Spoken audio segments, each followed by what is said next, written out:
Donald ট্রাম্পের ব্যক্তিগত জীবন নিয়ে আলোচনা শেষ নেই। তার 3 বারের বিয়ে ও বিভিন্ন নারীর সঙ্গে সম্পর্ক নিয়ে বহুবার সংবাদ মাধ্যমের শিরোনামে এসেছেন তিনি।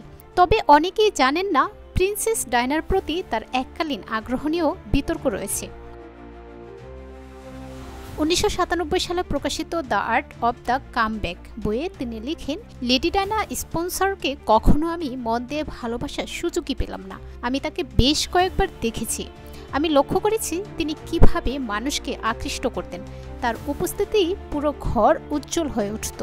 তিনি ছিলেন সত্যিকারের রাজকন্যা, স্বপ্নের মতো একজন নারী।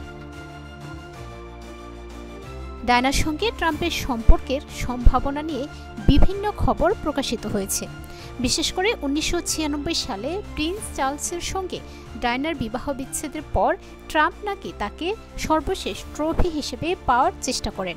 ডায়নার ঘনিষ্ঠ বন্ধু সেলিন স্কট সানডে টাইমসকে লিখেন যে ট্রাম্প নিয়মিত ডায়নার কেনসিংটন প্লেসের বাসায় বিশাল ফুলের তোড়া পাঠাতেন, যা ডায়নাকে আতঙ্কিত করে তুলেছিল। ডায়না স্কটকে বলেছিলেন ট্রাম্প তাকে অনুসরণ বা উত্ত্যক্ত করছেন বলে মনে হচ্ছে। ডায়নার মৃত্যুর পর ট্রাম্প হাওয়ার্ড স্টার্নের রেডিও শোতে বলেন, সুযোগ পেলে তিনি ডায়নার সঙ্গে ঘনিষ্ঠ হতে চাইতেন। 2000 সালে এক সাক্ষাৎকারে ডায়নাকে তিনি সেরা 10 আকর্ষণীয় নারী তালিকায় স্থান দেন। 2023 সালে ট্রাম্প দাবি করেন ডায়নার কিছু ব্যক্তিগত চিঠি তিনি তার নতুন বইতে প্রকাশ করবেন।